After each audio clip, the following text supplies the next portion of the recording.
Well, good morning. Steph just trying to get our attention, We're on saying fire. that we are live. We're all over it, aren't Yeah. we? Here we are. Here we are. G'day. Thanks for joining us for Going Deeper. Still travelling through John, Yeah. and we're up to John 9, like one kind of big story. Yep. Tell me a little bit about, so how have you engaged in that? Here's one big story.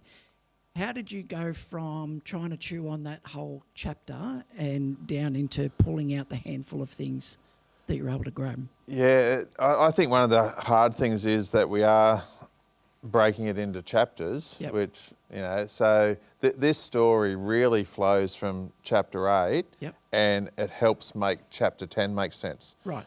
So we've done this individual thing in the middle, Yep. which is good because it is its own little narrative. But, I think it was chapter 8, verse 12, where Jesus says, I'm the light of the world. Yep. There's some discussion around that, but him declaring to be the light of the world makes sense in what happens in chapter 9. Sure. Yep. And so, you got to just keep going to the meta-narrative, to the individual story, and just doing that work, a bit like playing an accordion maybe. Yep. So just placing it in its context, understanding what's come before, what's coming after, Yes. helps us understand that better. Yep. And so to do that, to have the time to do that was good. Yep. But as you said, then it sits in its own little narrative Its own about little this narrative man born connected to the blind. bigger story. Yep. John's pulling threads Yes, together yeah. from before and after within his own gospel, and then of course through the whole narrative as well. So this idea of suffering was one of the first things that you started to talk about. And you could go Yep. a long way into that. Yep. Yep. You could just grab that one Yeah, theme and yeah. dive into that. And it is one of those things that kind of can bring us unstuck a little bit, isn't it? Yep. But I like and I appreciate the way that you said, not sure if there's any real satisfactory answer No. here. Tell me a bit about that. And And that's through lived experience, but also through pastoring, where you're walking with people quite often at their worst. Yep. I don't know. I honestly don't know, and I tried to think of it. I don't know if I could be told anything that would make me go, okay, I'm Yep. okay now with the state of the world, and Yep. it all makes sense. Yep, it's all justified. Yeah, it's all justified. But the thing that grabbed me is this idea of, it's our picture of God. At a surface level in that situation, you've got this picture of God being a God who's punitive and punishing Yep. based on our good and bad deeds. Yes. And that just is not the God that Jesus reveals. Yep. And that's not Jesus. Mm-hmm. And so to have our thinking undone in that space, now we can look and isolate and go, oh, these Jewish people had no idea, and that's how they thought about God, that it had to be someone's fault that this guy was blind. Yep. But we are We equally still do the same thing. capable We of still do doing the the same same thing. thing. Yep. It is interesting, isn't it? Like, so Jesus is really, really clear. This isn't about, his mum or dad's sin. No. This is to demonstrate the glory of God. Yeah. Well, we still do that, though, in blaming Adam, don't we? Yeah. Like, we'll just go back far enough. Yeah. It's someone's fault. It's somebody's fault. That's part of being a litigious society, I think. That right. the way we've come, where something goes wrong, somebody has to be the focal point of whose fault it is, and we want to blame them and sue them. Yep. Yeah. So that I feel better. Yeah. Yep. Somebody's got So that I feel justified. somebody's got to take the fall. Yeah. So Jesus is really clear at that point where he said it's not about that. Yep. It's actually about glorifying God, Yeah. about showing And an him. opportunity to see God at work. Yeah. Yeah. Yeah. So, and again, that doesn't, we can hold on to that, and we recognise that here is this God who is a redeemer and a renewer and a reconciler and a healer. And the fact that they are things that describe God Yes. suggest that there are these issues. Yes. Otherwise, he wouldn't have that persona That's right. if there weren't those things there. And his role in that is not to cause those tragedies, but it's to... That's the point. I reckon that's where people get tripped up, that they have this picture that God causes these things. Yep. No, these things are a result of Yeah. humanity's decision to walk away from God. Yeah. And that's a big picture thing as well.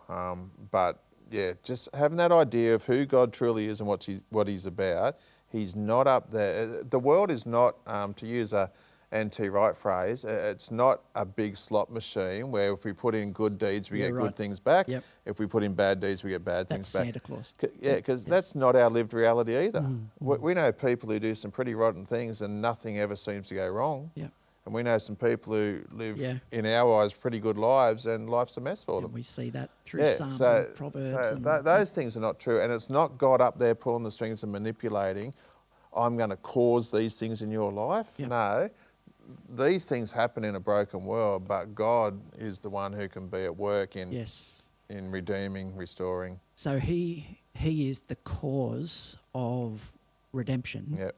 So we can have confidence that he, in the midst of all this brokenness and suffering, that he will ultimately cause things to work out according to his purposes. And I didn't go there. I had another thought, and this Yep. is from lived experience, and I'm just not sure theologically Yep. where I sit on this, but in our family, Tanya and I particularly, we would say when things have been the worst for us, Yep. we have pushed into God like Yeah. never before. Yes. It's when you confront the brokenness and the hurt and the tragedy, Yep. that's when you go, I've got nothing but God. Yeah. Same. And so, Yep. so if we had a problem-free existence, I don't know how much we would be relying on God. No, well, we're self-reliant at that Yeah, point, aren't we? yeah. And I think we see that throughout history, and we see that throughout the church globally. It's when we're in touch with our desperation Yep, yep. that we would actually press in and Yeah, it's find true. that He's Yeah. enough. So it's interesting, even just thinking about this idea of cause in there, while God is not the cause of brokenness or suffering, He does cause redemption and does cause reconciliation. Thinking about our own following and our own stories. Yeah. So I just think this idea that I was blind but now I see. Here is this man's testimony. It is a testimony from blindness to being able to see, from darkness to light, Yep. from brokenness to wholeness. What's your encouragement as we think about our own stories, our own followership, our own testimony? And it's different for all of us. That I remember growing up in church to some degree, and when somebody had one of those miraculous life conversions Yep. of, the quintessential criminal, drug addict, Yep. whatever, and then finds Jesus and life turns around. Yep. You used to look at that and go, oh, okay, that's a pretty good story to tell. If that's not my story, I don't have much of a story. I grew up in a Christian home, known God all my life. That's a common story for a lot of people. Yep. But there's a story in that. There is. And there's a story about God's faithfulness and God's presence and God's Spirit being And at work. it's a generational story. Yep. Yeah. That's a story. Yeah. And that's a story that has power. Yep. The worst thing we can do is compare ourselves to others. Yep. So we do all have a story. And when the centre of our story becomes Jesus, not ourselves, Yep. Or our sin. or our sin, Yeah. that's the story that I think will impact other people. Yep. We've just got to be willing to understand it and to be able to share it. And I think, having come out of generations where we've been told that our salvation's a personal thing, Yep. personal and private, Yes. that there's no reason to share that with anyone. Yeah. But that's like being told we're a light and then we put a Yeah, bucket right. over the Yep. top of us. Yep. We Yeah. don't see this Yeah. personal, Yeah. private salvation. It's like saying I've come into the light, but now I'm going to hide my light with darkness again. Because it's just so about that, me. Yeah, Just about it's me about and my me. Jesus boyfriend. So to answer that, in our following, we've got to really realise that that our following is about making Jesus known. Yeah. So Yep. follow on with that Yep. then, making Jesus known. Let's talk about our gathering with our brothers and sisters. What's the role of our story, our testimony among my brothers and sisters? mainly, I think, encouragement. Yep. Encouragement. It's the equipping. It's the helping unpack my story so that you understand my story, so that not only can you see God at work better in your story, but you've got another layer of story to be sharing in your own context as well. Yep. That you know, I can tell of my lived experience with Jesus, but let me tell you about a good friend of mine. Let me tell you about this other lady who is part of this home group I'm with, and let me tell you about what God's doing. Because in those stories, there'll be something that resonates with the person we're connecting with that might not resonate with my personal story. So we need to, we just need to know that, and as I think you said in the wrap up, God's not into this cookie cutter way of doing things. Like, we are unique people and God meets us uniquely. Yep. So the more we have an understanding of that, the more we can share that. So let me ask you a question. Do you know the testimony of everyone in your home group? Nope. I don't either. No. There's a challenge. Yeah, there's a Isn't challenge. that interesting? Yeah, yeah. And for those who are tempted to say, I don't really have much of a testimony, of course, Yeah. I've sort of always been, Yep. no, that's not true. Yeah, it is. You have a testimony. That's true. It's a bit of a nasty one, that one, isn't it? Like, if we look back, I would say that I don't necessarily have this. No, it's true. I do have a brokenness to wholeness testimony. We all do. But I would credit the transformation to my mum. Yeah, right. And so that has to be then part of my Yeah, story, and it's a generational one. Yeah. All right, so let's now look at go. So important that we understand our stories, give thanks, allow that God's still doing this redemptive work within us. We can share that within our home groups, celebrate and encourage one another in that. Yep. But then, as we go into our work, streets, clubs, whatever it might be. Yep. What's the role of our testimony there? I reckon what we do really naturally in our go spaces is share our lives with people, but I reckon generally we've been pretty guarded with sharing the spiritual or Christian part of our life. So I reckon we are good at sharing with people about things we find interesting, things we think they should engage in, whether it's a movie, a book, a TV show. We do all that so naturally.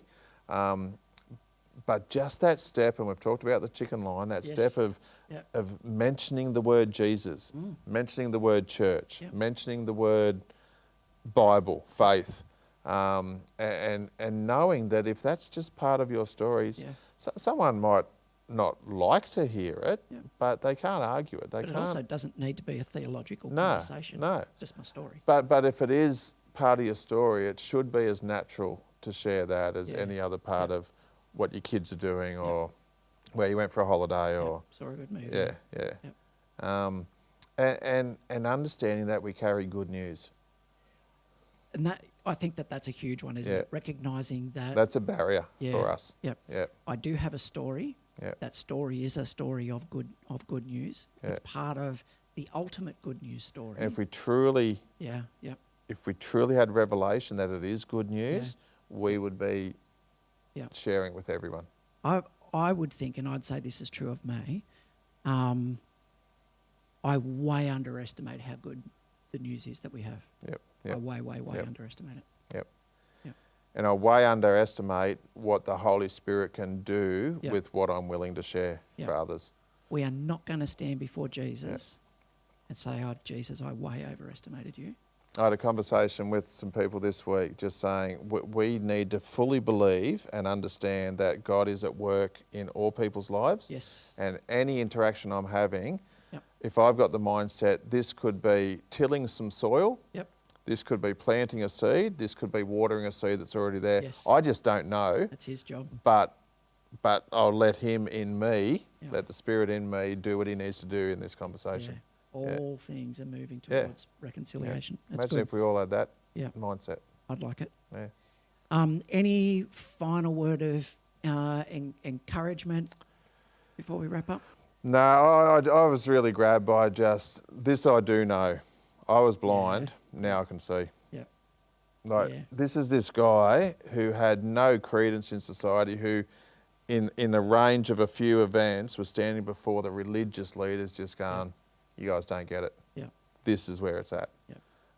That boldness that the Holy Spirit can give us just to speak the truth. Yes. Yeah. Yeah. I That's don't know all. about all the stuff that you're talking about. Don't know. Yeah. But this. Yeah. But read it again. Read John 9, read 8, read 10, read John. Read John. Yeah. That's good. It's good.